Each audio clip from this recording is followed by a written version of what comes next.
Il est 14h30, bonjour à tous. Bonjour Michel, tu es caché.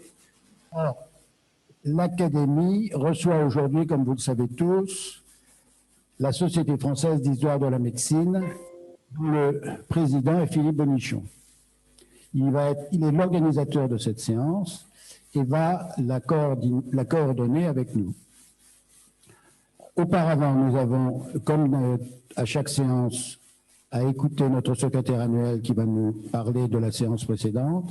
Et nous avons deux recommandations de notre secrétaire général, Hubert Joannet, à qui je passe la parole. Oui, Monsieur le Président, simplement pour rappeler que, et je le dis devant la Société française d'histoire de la médecine, que l'Académie, depuis quelques mois, fait la promotion d'ouvrages qui ont été écrits par des académiciens. Donc il ne faut pas qu'ils hésitent à nous adresser leur ouvrage ou simplement l'annonce de leur ouvrage, et nous serons ravis d'en faire la promotion. Le deuxième point, c'est que vous savez que l'Académie organise une première journée consacrée aux chirurgiens francophones. Cette journée interviendra début novembre.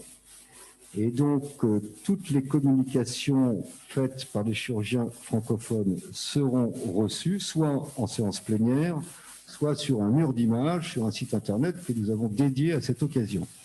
Et donc, n'hésitez pas à communiquer à vos élèves, vos collègues qui sont installés dans des pays francophones, qu'ils soient développés ou en voie de développement, pour qu'ils adressent leur communication. Il peut s'agir de clips de 3 minutes ou d'une vidéo de 10 minutes sur le sujet qui les intéresse, les sujets sur lesquels ils ont travaillé ou sur leur environnement de travail. Les sujets sont très divers. Et il y a 2 prix à la clé d'ailleurs. Voilà, Monsieur le Président. Merci beaucoup, Hubert. Je vais compléter un tout petit peu dans ton annonce en disant que la deuxième partie de l'année va être très riche en événements, puisque nous irons à Toulouse à une réunion organisée par Pascal Richman le 17 septembre, à Montpellier pour le 800e anniversaire de la fondation de la faculté de médecine de Montpellier en octobre. Nous prévoyons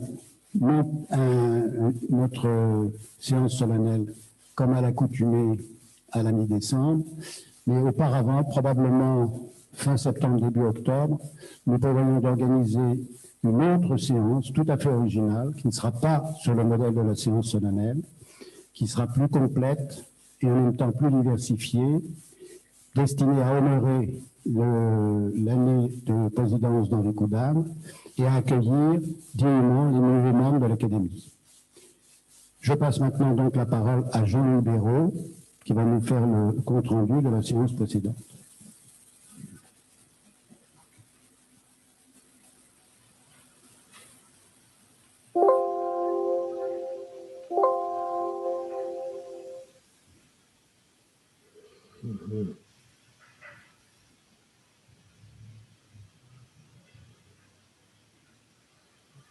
Monsieur le secrétaire général, mes chers collègues, la séance du 19 mai était consacrée au rôle et mission des conseils nationaux professionnels et de la FSM.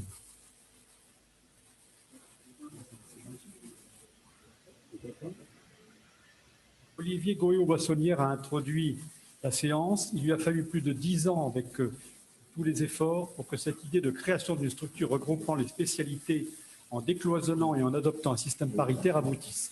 Nous allons voir les étapes et ce qui a permis d'y arriver. Raymond Lemoigne, qui est directeur des Hospices civils de Lyon, pourquoi avoir soutenu ce concept? Pour réguler le système de santé, il est fondamental d'organiser une gouvernance clinique.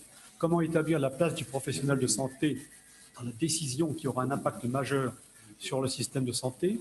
L'idée d'avoir un conseil national professionnel légitime et scientifique a conduit à créer une structure qui, si l'on veut être cohérent, doit avoir une mission de service public et un financement. L'État a besoin, pour une bonne orientation, d'une institution qui lui apporte des données précises pour établir des priorités et établir des consensus et des repères concernant la qualité des pratiques et les objectifs à atteindre. C'était une opportunité sous le ministère de Marisol Touraine. La loi a donné un fondement juridique au CNT. La mise en place est progressive et il faudra prendre en compte l'évolution du système de santé, en particulier concernant la régionalisation et la territorialisation. Question, Jacques Caton. Comment les directeurs d'hôpitaux travaillent-ils avec les CNP? Quand nous étudions un projet avec un chef de service, nous regardons si le CNP a émis un avis sur un projet de ce type pour nous éclairer. Cet éclairage est fondamental pour bien relativiser, hiérarchiser ou pondérer les demandes dans un système complexe. Cela aide, par exemple, à la gestion pendant la crise Covid. Cette information synthétique est essentielle pour le management d'un hôpital. Philippe Marc, commentaire. La communauté d'intérêt et de regard entre les praticiens confrontés à l'activité quotidienne sur le terrain et l'administration hospitalière permet d'avancer dans l'estime et la confiance grâce à la FSM et au CNP, constituant un relais fiable et crédible. Claude Benamou, comment voyez-vous la dialectique entre une réflexion normative au niveau national et la territorialisation tenant compte des spécificités régionales? Comment va évoluer l'observatoire de la qualité de vie des professionnels de santé avec l'aide de la FSM? Les deux approches ont leurs qualités et leurs défauts, ce sera un débat politique. La gestion de la crise Covid a montré l'intérêt et la proximité du terrain. Il y a des outils et des mesures de la qualité de vie au travail pour les professionnels de santé qu'il faut développer. Henri Coudane, les CLP ont-ils un statut de droit public? Quelles sont les relations avec les ARS de droit public? Comment voyez-vous l'aspect régionalisation? Je peux essayer de débrancher ça. De service public. Ils peuvent produire des recommandations et de l'encadrement. Si survient un contentieux, c'est le juge administratif qui tranche. Yves Grillet de Valence, qui est pneumologue, pourquoi s'être engagé dans la démarche? L'évolution du système de santé a conduit à cette démarche. Les CNP et la FSM se sont construits dans un esprit de décloisonnement et de fédération des spécialités, et non en opposition ni aux structures médicales d'une part, ni aux instances institutionnelles d'autre part. Créée en 1997, la FSM regroupait au début les sociétés savantes des disciplines. L'évaluation des pratiques, devenue obligatoire, a accéléré les choses. L'harmonisation du fonctionnement des spécialités s'est imposée, une charte a été signée, les structures fédératives ont pris le nom de CNP, réunissant tous les organismes représentatifs de la spécialité. Les principes sont représentation paritaire publique-privée dans la gouvernance, indépendance scientifique, transparence financière, politique affichée de gestion des conflits d'intérêts. La fédération a comme objectif de développer les relations transversales entre spécialités, contribuer à la qualité des soins et décloisonner les modes d'exercice. Le rôle de la FSM a progressivement été reconnu par le ministère comme un partenaire indispensable et un financement a été octroyé. Hubert Joannet, quand et comment la question du financement s'est-elle posée? Au début, une convention a été signée entre les CNP et l'État. Chaque année, la FSM revoit une convention avec l'État. Il y a aussi la cotisation des membres.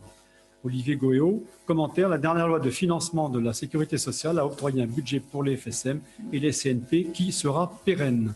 Frédéric Bizard de Paris, qui est économiste, apport des CNP à la régulation du système de santé. Les CNP sont au cœur de la régulation des pratiques. Un point essentiel est la pertinence des soins. Un autre est la régulation du système. La bonne efficience et l'amélioration de la qualité des soins tout en maîtrisant les dépenses de santé. L'évaluation ne doit pas se faire sur le volume, mais sur la valeur, efficience et qualité de la réponse aux besoins. Contrairement à d'autres pays où la loi du marché est reine dans le secteur santé, nous pouvons, en France, réguler de meilleure façon et les CNP semblent parfaitement adaptés pour ce travail. Les missions des CNP sont celles que l'on peut attendre d'un régulateur médical très pertinent. Il faut donc leur donner leur pleine fonction et responsabilité le plus tôt possible. Question, Olivier Goéot, commentaire. Pour illustrer, les deux ministères santé et enseignement ont demandé au CNP d'étudier les changements de spécialité et la manière d'acquérir des formations spécifiques transversales, ainsi que les évolutions dans les différentes disciplines. Donc ça avance. François Richard, concernant les relations HAS-CNP, l'HAS évolue dans l'appréciation de la qualité des actes et va mieux évaluer la valeur de ce qui est fait. C'est très important car s'il n'y a pas cette évaluation par les professionnels, ce sera l'État ou les assurances mutuelles qui le feront, comme aux USA par exemple. Philippe Tracol, pour l'instant, les CNP ne sont pas très sollicités. Il faudrait qu'ils le soient plus. Dans notre système de santé, la voix des professionnels n'est que consultative. Si l'on veut une vraie évaluation des pratiques, il faut donner un pouvoir décisionnel au CNP. Hubert Joannet, le CNP ne sait pas tout ce qui se passe dans sa région. Il faut progresser dans cette connaissance afin de participer efficacement à l'organisation générale de l'offre de soins. Daniel Rivière, la médecine du sport est très utile en prévention primaire et tertiaire. Or, nous ne sommes pas encore assez reconnus, ce qui pose problème pour la certification. Pourrait-on envisager une double certification, puisque beaucoup de médecins du sport ont une double activité? Réponse, il faut penser à toutes les implications sur les institutions existantes avec les conséquences. Albert-Claude Benamou, les CNP ne disposent-ils pas de tous les bons outils pour être de bons régulateurs? La régulation par les CNP est raisonnable car ils ont tous les outils pour réguler. Henri Coudin, l'institutionnalisation de la T2A a-t-elle été une bonne chose? Comment un système économique peut-il contrôler un acte opératoire? La T2A doit avoir sa place dans le financement, comme le paiement à l'acte. La T2A doit être complétée par l'évaluation de la qualité. Avant-dernière communication, Philippe Orcel de Paris, qui est rhumatologue, le maintien des compétences des médecins du DPC à la recertification. Il s'est agi au début, en plus d'accumuler des connaissances, d'évaluer ses pratiques afin d'améliorer ses compétences. Ainsi a été conçu le développement professionnel continu, obligation légale, triennale, associée à une indemnisation. Celui-ci combine les actions de formation, d'évaluation des pratiques, de gestion des risques, qui permettent aux médecins de maintenir la qualité des soins prodigués à ses patients. Le terme parcours professionnel de formation est plus adéquat. Ceci conduit à une certification.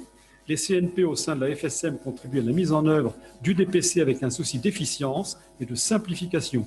L'objectif de la FSM est de faire du PPF le pilier central de la recertification, sans négliger les autres moyens de valider le DPC, ANDPC, accréditation.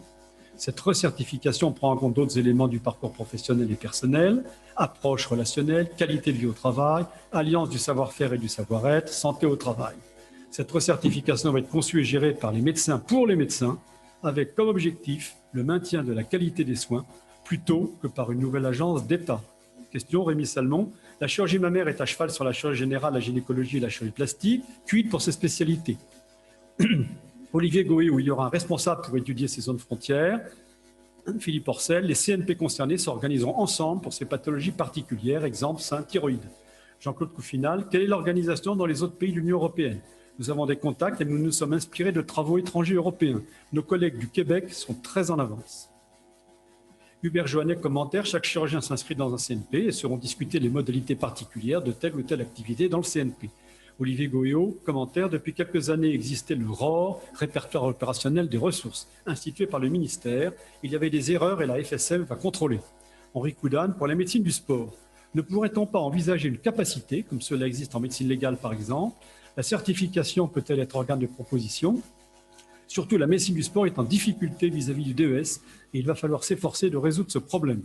Daniel Rivière, médecin du sport justement, commentaire, il y a aussi les FST, avec l'aide du CNP, la revalidation pourra tenir compte de la spécificité d'activité principale en médecine du sport d'un praticien et c'est très important. Dernière communication groupée de Mme Polymérol de Reims, Thierry Bourg de Brest et Philippe Tracol de Cavaillon, force et faiblesse de la FSM et des CNP, regard croisé de 3 présidents de CNP. Mme Polymérol qui est pédiatre, qui est chirurgien pédiatre, la chirurgie pédiatrique est encore la chirurgie générale de l'enfant. Avant 1985, il n'y avait pas de compétences exclusives de chirurgie pédiatrique. La société de chirurgie pédiatrique a été créée, puis s'est ensuite scindée en 2 sociétés, orthopédique et viscérale, pour aboutir au CNP. Cette spécialité est surtout hospitalière, mais cela change un peu. L'intérêt du CNP est de représenter la spécialité d'une seule voix, de représenter tous les acteurs et de se prévaloir d'une légitimité organisationnelle par les statuts mêmes des CNP grâce à l'appui des FSM. Thierry Bourg, qui est ophtalmologiste à Brest, une académie d'ophtalmologie a été créée en 1999, regroupant toutes les instances afin d'être plus efficace pour l'organisation et le rayonnement de l'ophtalmologie française. Le CNP était déjà presque constitué. Il y a de nombreuses particularités de l'ophtalmologie et notamment la démographie, la délégation des tâches, le poids financier de l'industrie optique, le mode d'exercice avec des risques de dérive qu'il faut contrôler, la reconnaissance de nouveaux actes, car il y a beaucoup de technologies innovantes, d'où l'importance du CNP et des FSM face notamment aux tutelles. Philippe Tracol, en orthopédie, la Sofcote, société mère de l'orthopédie, a fusionné avec le CNP. Celui-ci doit fédérer, informer, accompagner, représenter la profession auprès des tutelles et organiser la formation. La parité publique-privée est importante. Le CNP et la société savante travaillent en synergie. Il faut un financement pour un bon fonctionnement afin que tous les orthopédistes soient convaincus du bien fondé de cette organisation. Une question d'Hubert Joannet. Comment le CNP se fait-il connaître auprès des chirurgiens orthopédistes, car ils sont très efficaces? Il y a une lettre. La crise Covid a resserré les liens car les contacts ont été très fréquents. La grande proximité entre la Sofcote et le CNP aide beaucoup. Je vous remercie. Merci beaucoup, Jean-Loup. Cette séance un peu aride, un peu abstraite, montre le grand intérêt et la grande ouverture de l'Académie à l'ensemble des spécialités chirurgicales. Il y a 100 ans, la chirurgie était une, elle est maintenant multidisciplinaire. de plus en plus spécialisés, de plus en plus diversifiés, et nous avons besoin d'organismes qui fédèrent l'ensemble des spécialités et des sous-spécialités et qui sont à la fois nos interlocuteurs entre nous et nos interlocuteurs auprès des pouvoirs publics. Nous pouvons remercier à cette occasion le travail fait par Olivier Goriot-Brissonnière en développant la FSM avec la persévérance que nous lui connaissons.